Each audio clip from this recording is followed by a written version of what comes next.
Vive la République et vive la France!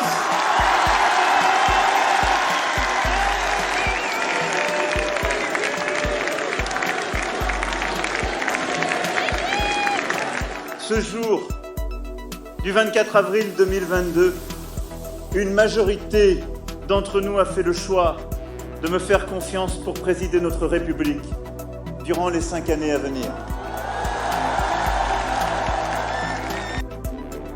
Today's topic is about France, where Emmanuel Macron has won France's presidential election. He ran against the far-right candidate Marine Le Pen and managed to get re-elected with over 58% votes.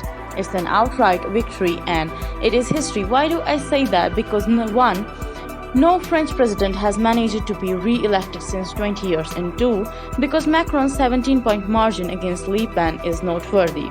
So what worked in Macron's favor? Perhaps his handling of the Wuhan virus in successfully bringing the French economy back on track after the numerous waves. In the run-up after the election, Macron promises stability, and he is calling his victory a mandate for a quote-unquote more independent France and a stronger Europe.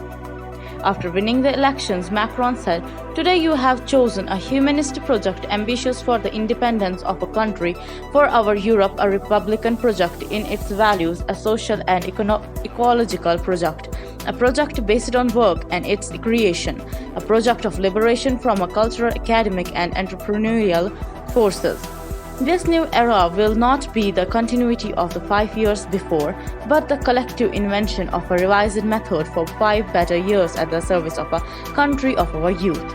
Macron is promising to be a president for all. So what will the next 5 years look like for France? What will be the biggest challenges, and what does Macron's victory mean for India? Let's start with the road ahead first. Above all, it will be a continuity of the last 5 years.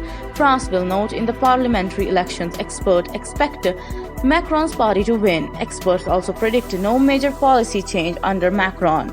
Now, is this a good thing or bad? The election results hint at a divided France. In 2017, just about 37% of the votes had voted for the far right or the far left.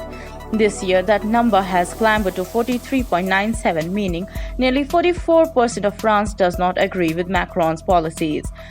There is a long list of issues they want addressed, like rising cost of living or inflation, law and order, or immigration.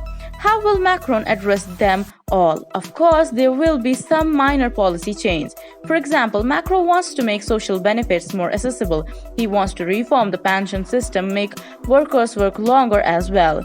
Macron has also promised a big on climate, be it a greener farming industry or 6 new generation nuclear power plants.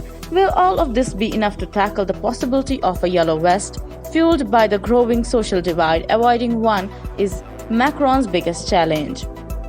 The next question, what will his presidency mean for Europe? Definitely good news. It's a critical moment for Europe. Ukraine is at war. The continent is in the midst of a crisis not seen since the Second World War. And what's worse, Germany's Angela Merkel is no longer in the office, and Britain has exited the bloc, leaving France to take on the role of a de facto leader.